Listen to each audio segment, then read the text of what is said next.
if you go to a nightclub, sometimes the girls are getting in free and the guys gets in have to pay the entrance fee. Yeah, exactly. Yeah. Yeah.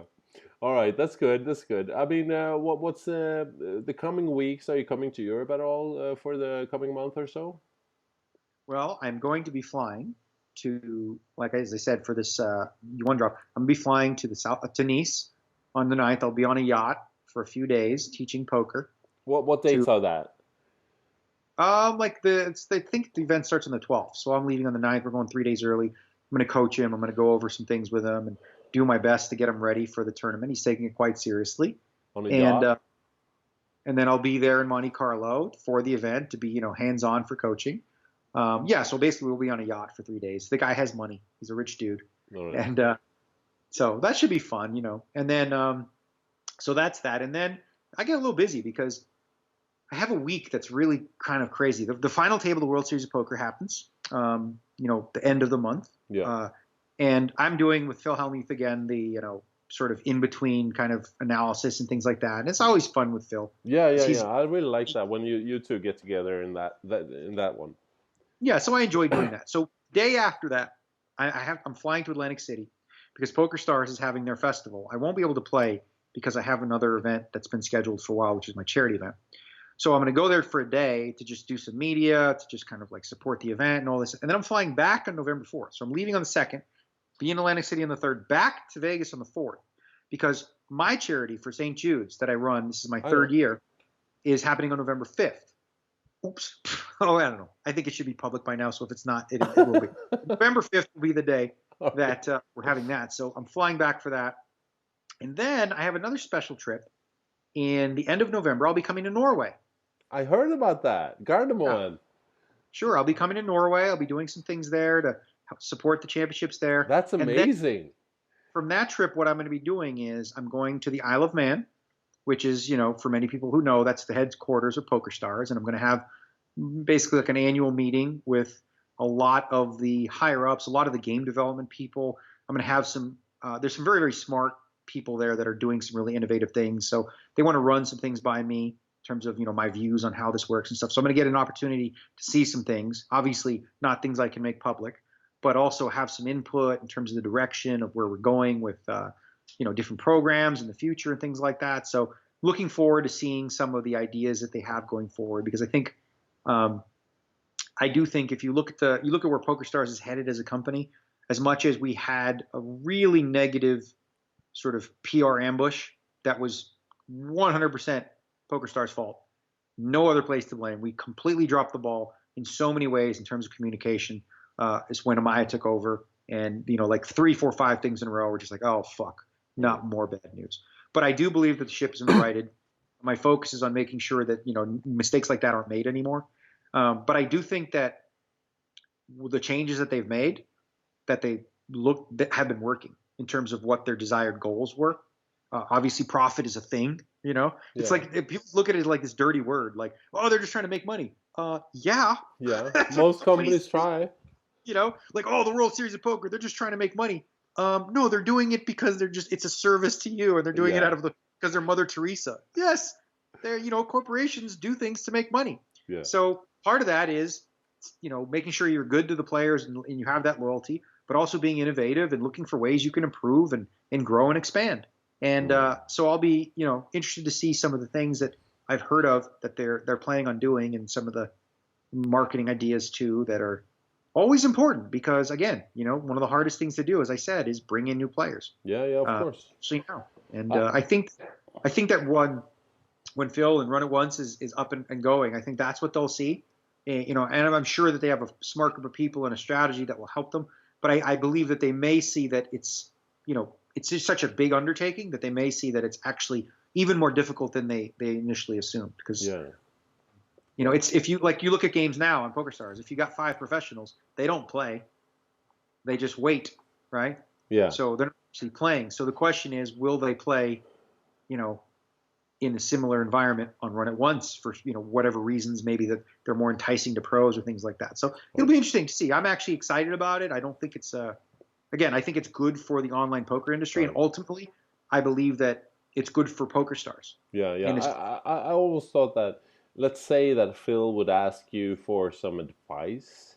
It's almost like PokerStars would say, "Yeah, talk to them and help them out because it's going to be a rough ride." Could you do Well, I mean, that? You know what I mean?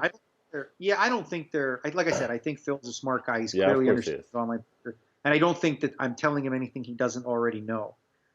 Having said that, like I said, I think it is good for players. Um, Again, at the very least, they'll get that the legitimacy of what PokerStars has been saying about the numbers that they've crunched and the stats they've looked at, that there's truth. If Run It Once was able to create a VIP system like PokerStars had and do all those things and be successful, then holy shit, Yeah, that would be like PokerStars, bad. See, Phil can yeah, do it, so you guys should do it. So at the very least, this is going to be good for players as a whole because variety is always good. I've never been one to say like, PokerStars should be the only site you play on or no, whatever. I know. It's the safest, and I think that you want to have some, you have to have credibility and you have to have like some faith in the site. Like I don't recommend people play in the United States on sites that are unregulated. I think that's a Right. mistake. I wouldn't recommend it. But I'm all for, I think more people in the industry doing things to support it, to promote it, to get more people playing. Yeah, yeah, yeah, yeah. Back to the thing that over the past 4 months, I've been working a lot with Norway. Actually, Norway has a very special kind of. They have their Norwegian championships that been running in Dublin for a few years, and they have huge following and a lot of passionate players. How come you come to? You're going to go to Norway to be there during their national championship? For all the reasons you mentioned. Yeah, I mean, like, Isn't that have you looked into that? How big they're I mean, how passionate they yeah, are? yeah, no, they're definitely passionate. They have a channel dedicated to poker. I've met some of the film crews that have come to, EPTs and things like that, and done little bits with me and stuff like that. So seems like a booming market where they're really like taking a liking to poker, and it just seems like a good opportunity to kind of do that as well as make my trip to Isle of Man, which I needed to make anyway. Yeah, that sounds good. I'm gonna be there as well, doing some my interviews and stuff. So we're gonna meet there at least. I mean, it's a busy schedule for you. No trips to Europe besides that. I mean, we have EPT Malta, then we have EPT Prague. Is that gonna be up for you? No, these trips are, business trips, if you will, and I won't be playing those last two. Yeah, Um, yeah, I'm going to play the WPT in December here in Vegas. the Doyle And, Brunson Classic yeah, Diamond. yeah, there's 100K in the main event or whatever that happens then. But yeah, other than that, I'm, pretty like relaxed schedule, for poker for the rest of the year. Yeah, sounds good. Sounds good. Are you enjoying life, Daniel? Yeah, Yeah. like a ton. I've been getting into hockey because it's hockey season, and Yeah. doing all my research and stuff like that for the hockey pool that I've been in since 1996, and that's a blast. And also super excited. We're just 1 year away now Yeah. from having hockey in Las Vegas. Wow. Is that now confirmed? It's gonna happen? Yeah, no, we're official. We haven't had, the only thing we haven't had yet is the uniforms and the name, which people are anticipating, quietly. But I've got my season tickets for. I bought 4 seats for myself up front, and then I got 12 seats for some schools here. There's one school in Pacific. I'm donating the tickets to kids, so they're very underprivileged kids that I think it'd be great for families to be able to do something. A lot of the games will be on Sunday afternoons, so they'll be able to take their kids to the games, and I think that's good for the community. So For us in the poker community, it seems like you played a pretty big part in getting that NHL team to Las Vegas. Is that a fact? Would you say? I don't know how big. I mean, obviously Bill Foley is the billionaire who's funding the whole thing, but I did what I could to be representative of both hockey, the city, and I did what I could to sell as many tickets as possible. Because what was important to Gary Bettman and the board of governors was that we could get deposits now. So because we already had the arena, we already had the money, but we had to be like, was anyone going to show up, right? So Yeah. we sold out. We've actually sold out the entire first season. That's And incredible. probably season 3, there's not a ticket that's available. So, so that's pretty cool considering we sold, I think, 13,000 tickets over, 2-month period or so to something where like people are putting a 10% down to something that we don't even have yet. I There's no, know. we haven't been awarded yet. So a lot of people compared it to Winnipeg, and in Winnipeg, it's obviously a hockey town. And when they got a franchise, they sold out within 7 minutes. Yeah. Okay. But the difference was they've already had hockey. They actually officially had the team. Yeah. And there isn't a hockey culture here in Vegas yet, but it's going to be. It's going to be. That's going to be amazing. I mean, look at the year 2019-20. I mean, that season, 2019-2020. Could you win the Stanley Cup? Not that quick. You never know. That's a little early. That's more like making the playoffs by then. That would be cool. That would be cool. Is there any specific players you would like to see in the team? I mean, that's all just fantasies right now, right? Yeah, so my hope is that in year one, they don't focus too much on being competitive now, because it's kind of a waste. You're not going to be able to create a team based on the expansion draft that you'll be able to turn into like a winning team in year one. Having said that, I don't know. I don't think they're going to have the worst record in the league. I think they'll be bottom 3, but I don't know that they'll have the worst record. So ideally, what I would look for is a combination of 2 types of players. One, the older journeyman who's 35, 36, who's on the tail end of his career, that had a great career, that is a great mentor. And then outside of that, we can't take any first or second year players from other teams, but we can take third and fourth year players. So I would look to take some players who maybe haven't had the opportunity to thrive yet, or just, they're on the fringe, or, say on some of the better teams like Pittsburgh or whatever. They're going to have a couple forwards that are pretty decent and typically younger. So create a team that way. And then really, in 3 years from now, you just stock up on draft picks, give away any talent that you have, probably get your goalie, give away your goalie, because you're going to get a good goalie. You're going to get a backup from the best team, the best backup available we're going to get.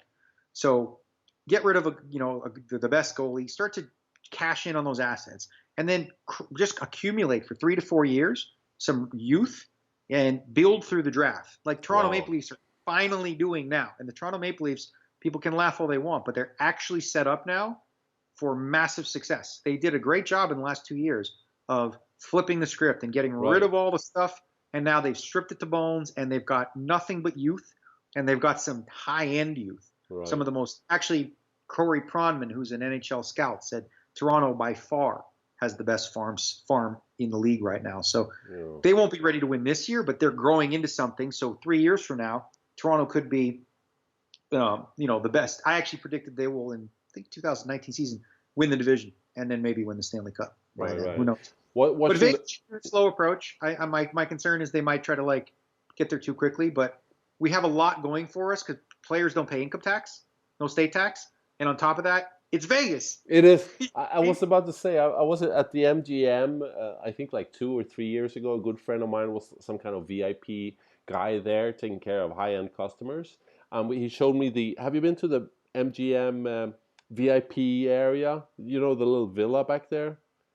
No, I don't think so. No. So he showed me back there was no people there. And suddenly Jeremy Jagger came walking down past the fountain there. And I said, well, Vegas is a pretty cool place for people to move to. They can have a good time in Vegas, couldn't they?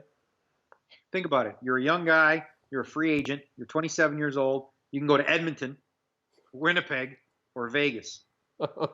Tough choice.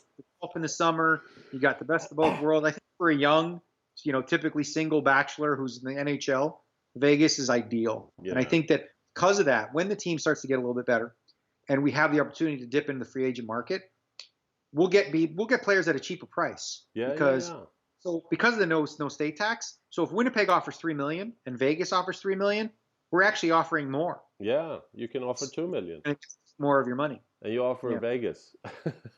No, I was watching the World Cup, and I saw the North American team kind of running over Sweden, even if they won and went through to the semifinals. Did you watch the World Cup at all? The Canada Cup, World Cup, whatever. What do you think of it? I thought it was cool. I thought the gimmicks, a lot of people had a bad thing to say about the Team North America and the Team Europe concept. But I think, with hockey, there's not enough teams. There's not 8 good enough teams that would who would you have added really? Like Slovakia, they're not quite good. So creating a Team Europe, I thought, obviously everyone thought they would be terrible, but they made the finals and they played really, really well. They had a lot of guys playing for a job, like Dennis Seidenberg and Christian Ehrhoff defense. And then, the biggest disappointment by far was the pathetic job that Team USA did in building the team. Yeah. And my buddy Phil Kessel, who plays the World Series poker and plays all the time, he sent out a tweet because he's one of the best American players they could have chosen, and they chose not. They didn't offer him. They didn't pick him. Put him on the team. So he tweeted after they went 0-3, they lost to the Czechs, right? He's like, just sitting here with my dog laying around. I don't know.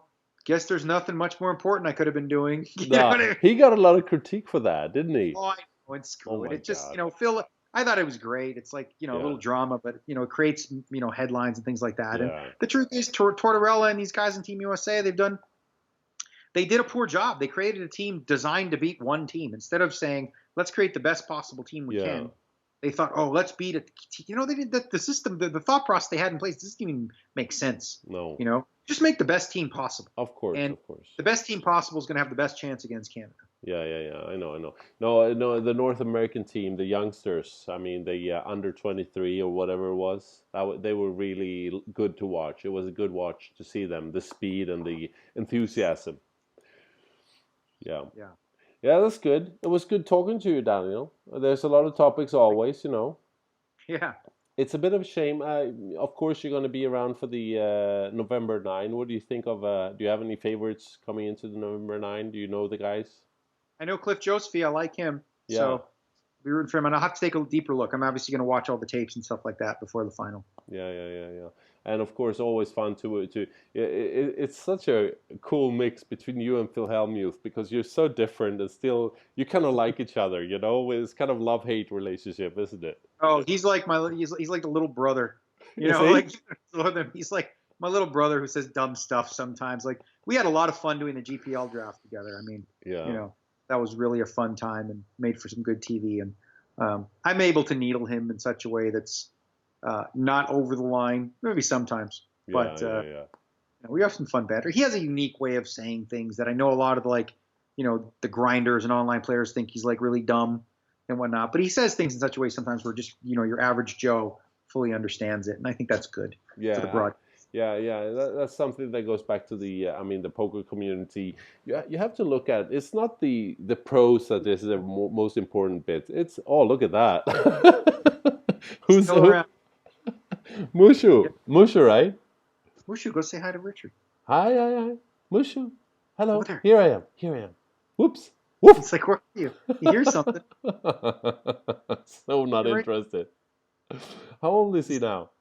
He's old. He's like 4. He can't even look. He's going to have to struggle trying to get over me right now. Yeah, I saw some tweet you made that he sick recently or something? Well, what is he, 14 years old now? Wow, that's old for a dog. For a dog, that's really old. And he's doing pretty good. He's got a little bit of blindness in one eye, which is normal. His hearing's a little down, so I can sneak up on him more. But his back legs are not quite as good. So, but hey, that's what happens. Otherwise, he's doing pretty good. Yeah, I know. The first time I came to your house in 2006, I think, he was a baby. He was 2 years old. Now you got to get... you can't even talk about that. Would you get another dog one day? Yeah, let's not talk about it. Yeah.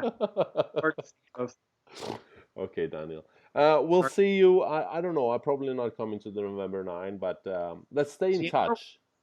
Okay. I'll be in Malta for the EPT and so on, and it's nice to talk to you. And there's always some interesting topics, aren't there?